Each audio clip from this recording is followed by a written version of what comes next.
In the field of international relations, there are a number of theories, constructs, ways of organizing knowledge and ideas to explain the world. International relations is a subset of political scientists, and the political scientists, they like theories, even more than historians like theories. You've heard me talk about a few of Brands' theories of history, and I guess I should have added that historians, by and large, don't pay much attention to theories. Theories are a way of organizing discrete facts into larger analytical structures. Historians are fairly comfortable dealing with events as singular events. For the scientists, even the social scientists, like the political scientists, economists, anthropologists, and the like, the facts, the single events, are the building blocks for creating these larger theories. Anyway, the international relations theorists have come up with a variety of theories or isms. These are sort of ways of looking at the world. One is realism, which I'll get to in a moment. Another is idealism, or these days is commonly called liberalism. Idealism is based on the idea that countries, ruling regimes, try to implement their values, their ideals in international affairs. There are still others, constructivism, Marxism. This is based on Karl Marx's ideas that economic effects sort of drive and the class struggle drive world history. But realism is the one that has been the hardiest over the years, and probably it has something to do with the fact that it's got the best name, realism. Most people think realistic is a complimentary adjective. So here's somebody who looks at the world in a realistic way. This is not somebody who is blinded by emotion, blinded by ideals perhaps, but really looks at the world in a hard-boiled way. Realism was the school of international relations theory embraced by Richard Nixon. Richard Nixon and his partner in diplomacy, Henry Kissinger. Richard Nixon had been vice president under Dwight Eisenhower, and in the 1950s, as vice president, Richard Nixon looked at the development of the Cold War, and he looked at the way the world evolved during that period. He ran for president in 1960, unsuccessfully, losing to John Kennedy in a close race. And then he was out of politics for 8 years. He made a run for governor of California in 1962 and lost. And then he just sort of dropped out thinking about the world, thinking about what he would do if he should one day become president. He was basically plotting his return to politics. And he thought very seriously about politics, and especially about international affairs. I mentioned in an earlier talk that a lot of presidents enter politics, when they do enter politics, mostly interested in domestic affairs, and they get elected mostly on domestic issues. Richard Nixon was one of a handful of American presidents for whom foreign policy was the thing. It's what they really wanted to focus on.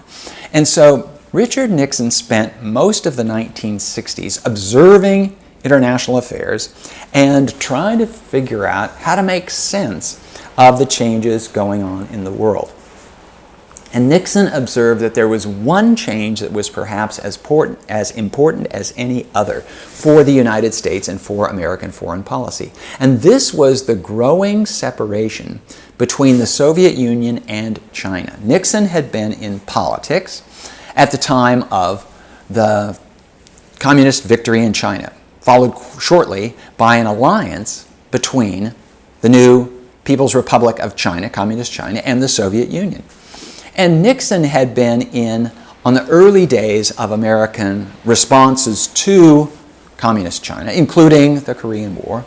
Nixon had been around at a time when it was very common to think of communism in the world as this single entity, sometimes called a monolith, a large single stone.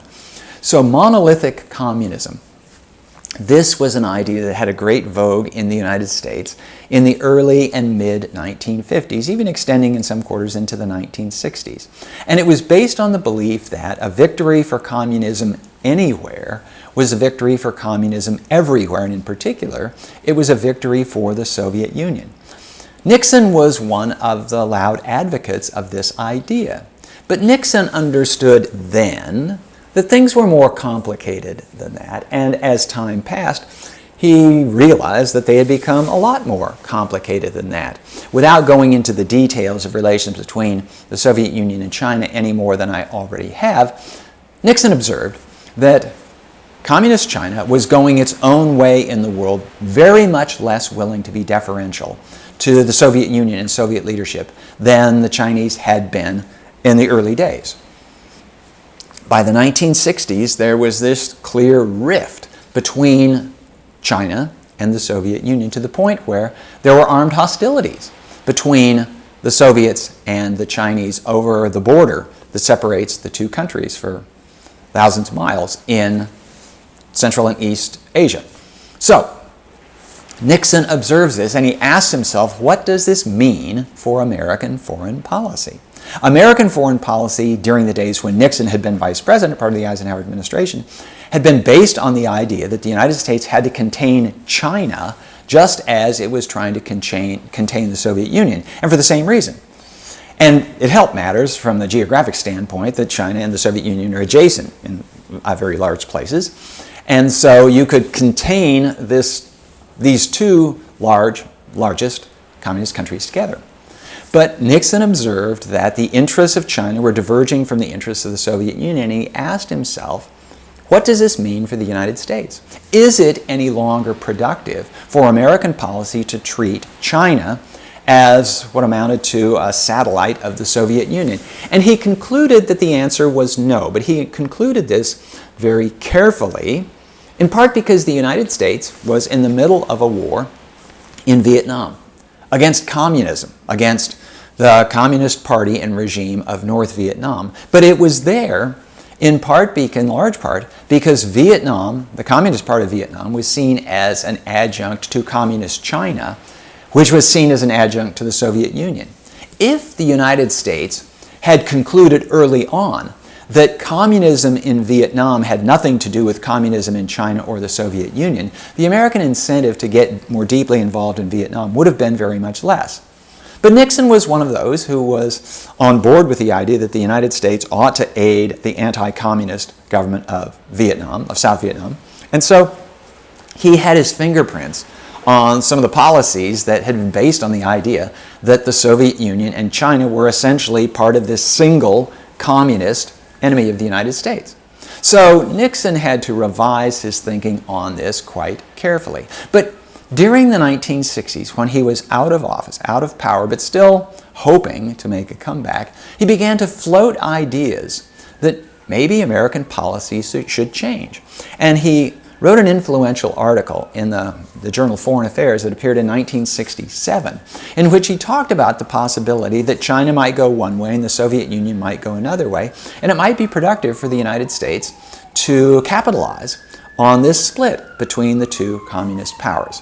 So he didn't say a whole lot more about it in the 1968 campaign, in part because to the extent that the 1968 campaign was a matter of foreign policy.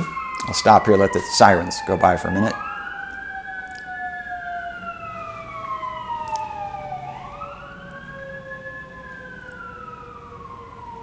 Nixon understood that in the 1968 campaign, to the extent that Americans were interested in foreign policy, they were most interested in the Vietnam War. So he didn't get into the details of what a broader reorientation of American foreign policy might be, but he certainly had it in mind.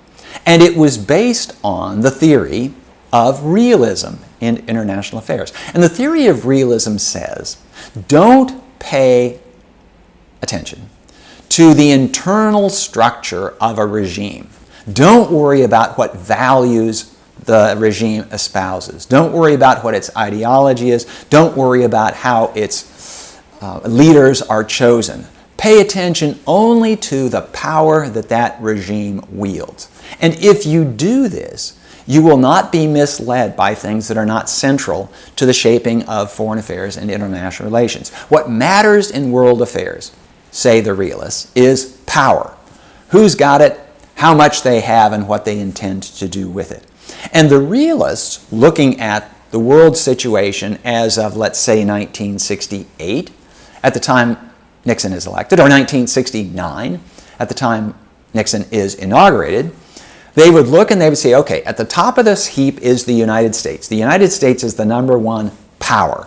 And from the realist perspective, power includes military forces.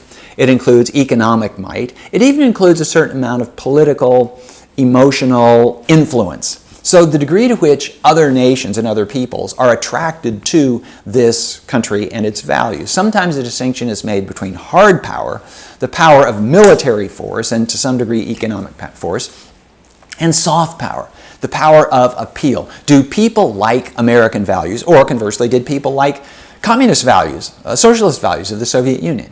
So, but anyway, what's the power? The United States is the number one power. The Soviet Union was the number two power. Certainly in terms of hard power, its military prowess. In terms of the appeal of socialism, maybe socialism did have a lot of appeal for countries in the newly decolonized world, because they looked at capitalism and they said, well, capitalism, that's what gave rise to the imperialism that made colonies out of us and oppressed us all these years. So socialism is something that doesn't have that kind of historical baggage. But anyway, if you listed the power rankings in terms of who's got it, there's the United States, and we'll include the American alliance system, NATO and the NATO allies. And then there's the Soviet system, and so the Soviet Union, its Warsaw Pact allies, the Eastern European communist allies of the Soviet Union. And then there's China. Now, China, as I say, in the 1950s was often treated as an adjunct, a strict ally, even a protege of the Soviet Union. But by the 1960s, this was no longer true. And China is this emerging power in 1964.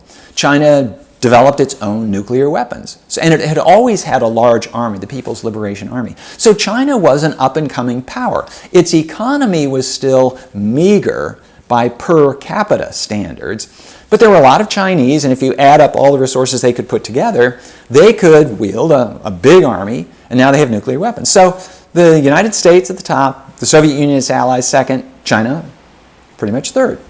So the realist would say that it's either going to be number 2 and 3 against number 1, as it had been in the 1950s and 1960s, the Soviet Union and China, against the United States, or number 1 can try to peel number 3 off against number 2. And this is exactly what Nixon had in mind. And he looked at the way things were already falling out between the communist powers. He thought the work is half done. So when Nixon becomes president in 1969, he begins the process of trying to forge a better relationship between the United States and China. A reminder, the United States had refused to recognize the communist government of China since that government came into power in 1949. And as of 1969, 20 years down the road, the United States still worked on the diplomatic fiction that the legitimate government of China was the government on Taiwan. The government was still on Taiwan. It was that island off the shore of mainland China. And Nixon realized that this was a fiction that was no longer sustainable, but he had to figure out, so how do I pull this off? How do I reorient 20 years of American antagonism to communist China?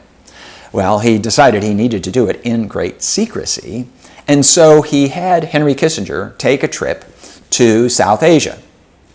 And when Kissinger was visiting Pakistan, it was announced to the press that was following Kissinger, Henry Kissinger has come down with one of those digestive illnesses that Westerners in Eastern countries, Asian countries, often come down with. And so, oh yeah, okay. So he'll be hotel bound for 36 hours or so. Now, in fact, this was simply a cover story. Henry Kissinger boarded a plane, flew across the Himalaya mountains, and showed up in China, in Beijing, the Chinese capital. And he was sending greetings from President Nixon to Chairman Mao Zedong, the leader of Communist China, and indicating that the United States was willing to change its anti-Chinese, anti-communist Chinese policy. And the fact that Nixon's own personal envoy, Kissinger at this time was the National Security Advisor, Nixon's right-hand man for foreign policy is taking the message was a big deal. And it was a big deal that the fact that an American, a top American official, was in China. This hadn't been the case for, well, since before China went communist. So this really shocked the world that the United States was apparently about to make this big change to recognize the government of Communist China. Now, this shocked American allies who for 20 years had been fed the standard American line that China is the enemy. It really shocked the Japanese.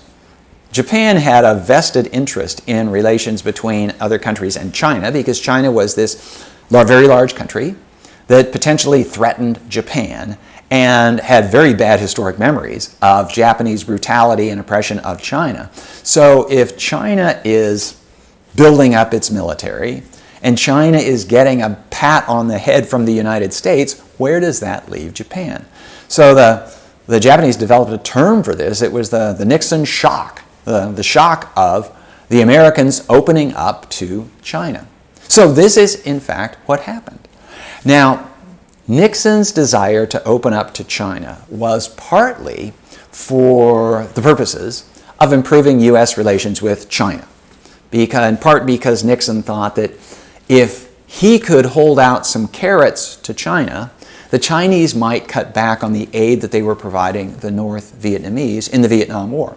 Nixon was looking for a way to get the United States out of Vietnam, and he thought if he could get the Chinese to pull back, then maybe the United States could pull back. But the bigger fish, the bigger game for Nixon was the Soviet Union, because Nixon intended to play China off against the Soviet Union. This is what you do. If you have two countries that are your enemy, you try to play one against the other instead of forcing them into an alliance, which is the effect of American policy during the 1950s and most of the 1960s. Everything that the United States did seemed to push China and the Soviet Union together, and Nixon had concluded this was counterproductive. I should add, Nixon didn't originate this idea. There were plenty of outsiders, political scientists, international relations theorists, who said this idea that China and the Soviet Union are the same is really counterproductive and getting more so all the time. So Nixon's opening to China made sense to a lot of people, but it was still a shock to America's allies, and it was a shock to the American political system because voters hadn't been kept up on this. And it's worth noting, and in fact it's crucial to note, that Nixon had been one of the most ardent anti-communist officials in American politics for 20 years, and in particular, very anti-Chinese communist. And there was a term that came out of this experience that said that it required a Nixon to go to China. You had to have really good credentials as being stoutly anti-communist to be able to pull off this measure that involves recognizing a communist regime. And precisely because Nixon had this strong background in that regard, people couldn't very well criticize him as being weak on communism. If Lyndon Johnson had tried this, if John Kennedy had tried this, then they would have been lambasted by Republicans and conservatives. With Nixon doing it, Nixon a Republican, they had a much harder time making the case against it. So Nixon was able to pull this off. But as I say, the bigger fish in this, the bigger game in this was the Soviet Union, because Nixon wanted to change America's policy toward the Soviet Union. He believed that American policy toward the Soviet Union had become too mired in reflexive opposition to communism as communism. It was too, idealistic in the sense that Americans would criticize the Soviet Union for not being a democracy like the United States. And Nixon thought, this is utterly unrealistic. Nixon was this realist. And Nixon was thinking about, what damage can the Soviet Union really do the United States? Well, it's the damage that might come from World War III. So Nixon is thinking in the realistic terms of military power, and how can we limit the threat from Soviet military power? He's embarking on something that is, at this time, is being called détente, which is a French word, basically means unwinding or detensioning something. He wanted to lessen the tension in the Cold War. The Cold War, again, being this state of tension between the United States and the Soviet Union. So what Nixon wanted to do was detensify, détente, relations between the United States and the Soviet Union. And he thought he would have the best chance of doing this if he could make Soviet leaders realize that the United States might be playing ball with the Chinese. Now, I mentioned that the Soviet Union and China had had this falling out, and it was a falling out over leadership of the world communist movement.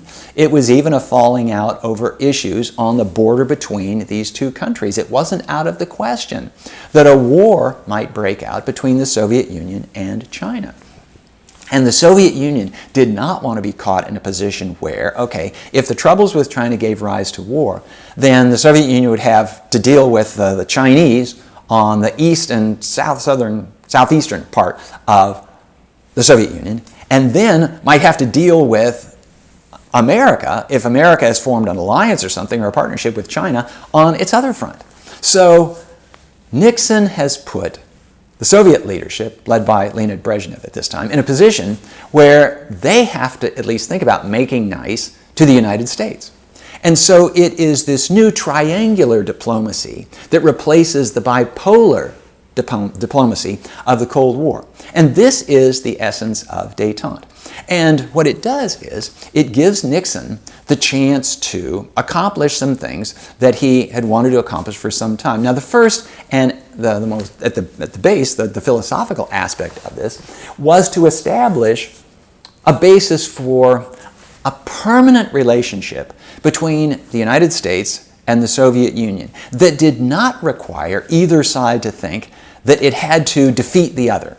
What Nixon was looking for was something that had actually emerged in a rhetoric between the United States and the Soviet Union during the 1950s, peaceful coexistence. From the early days of the Cold War, as I've said, Americans looked on the Cold War, and the Soviets did too from their own side. They looked on the Cold War as this combination of a geopolitical struggle, your army against our army potentially, your alliance system against our alliance system, and an ideological struggle, a struggle of values or ideals. And to put it in the terms of international relations theory, it was a combination of realism, that theory, and idealism. And the idealism, according to Nixon, kept getting in the way because it supposed that the ideals of one side or the other would have to triumph, and not just in a particular region, but over the whole world, because both the United States and the Soviet Union embraced ideals that they thought applied to countries and peoples all over the world. So the United States supported democracy, and the United States believed democracy would be good if every country on earth had a democratic system. And the Soviet Union, with equal enthusiasm, embraced socialism and communism, believing that if other countries followed the socialist and communist models, then the world would be a better place there. And in both cases, these were both idealistic and self-interested. So they were both idealistic and realistic in that if all the world became democratic, presumably the United States would be safer, because there was a common mode of thinking, still somewhat common among political scientists, that democratic countries don't go to war against each other. So America would be safer from attack if the Soviet Union and other countries became democratic. From the standpoint of the Soviet Union and China and the other communist countries, they had sort of just the opposite view, or the same view, but from their viewpoint. Namely, that if the rest of the world became communist, then they would be less subject to attack from the capitalists.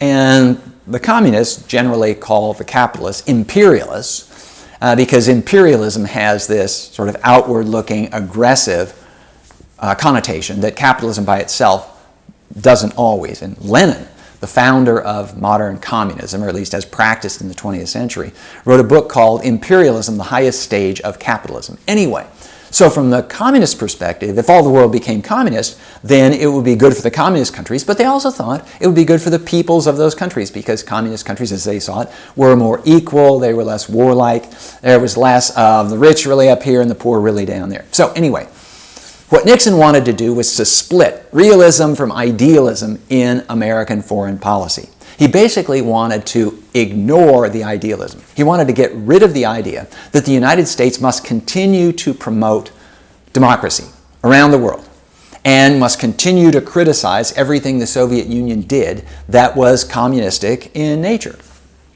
And so he proposed a meeting with Leonid Brezhnev, the leader of the Soviet Union. Let's get together and let's talk about this, and let's figure out how we can establish the basis for peaceful coexistence. Now, before Nixon went to Moscow, he went to Beijing, he went to China. And this was a reminder. So Kissinger had gone to China first, and that was to pave the way for a visit by the American president, Richard Nixon.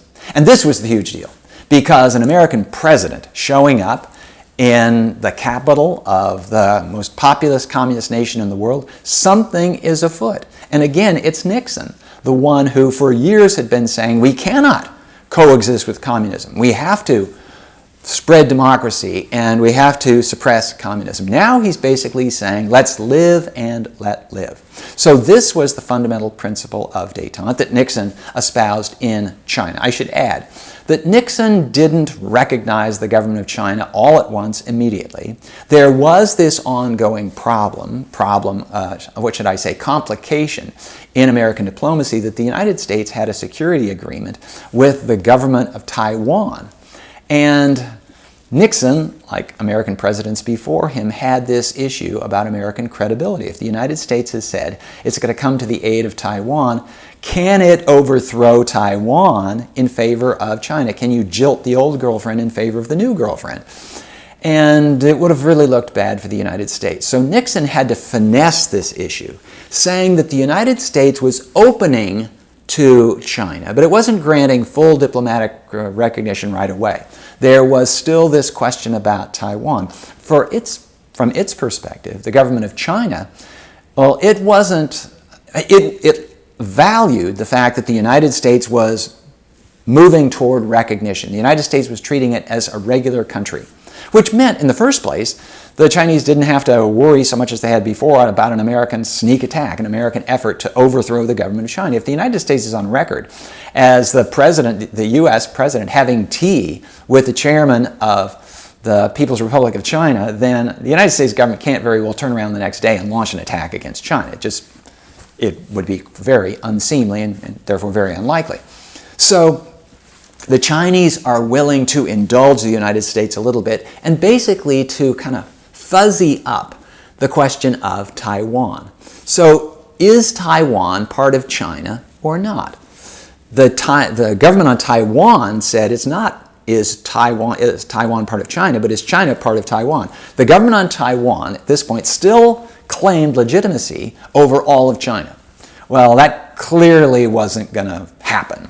Taiwan was not going to retake the Chinese mainland. There had been dreams, delusions to this regard in the early days after the evacuation of the Chinese nationalists to Taiwan, but those had gone away years before this. But the government of Taiwan is certainly not going to agree to say, you know what, we are part of China and therefore the Chinese Communist Party can rule over us. So there's this agreement to disagree, but to disagree agreeably between the United States and China over the question of Taiwan. And in fact, this disagreement is still with us today. Taiwan still has an independent government, and there are moves afoot in Taiwan for Taiwan to declare its independence of China.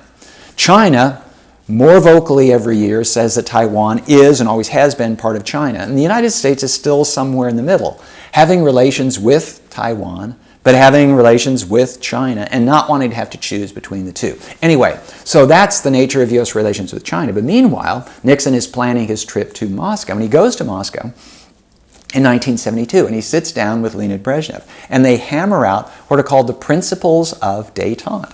And the principles of détente start with this idea that these two separate systems, the capitalist democratic system of the United States and the communist socialist system of the Soviet Union, can coexist.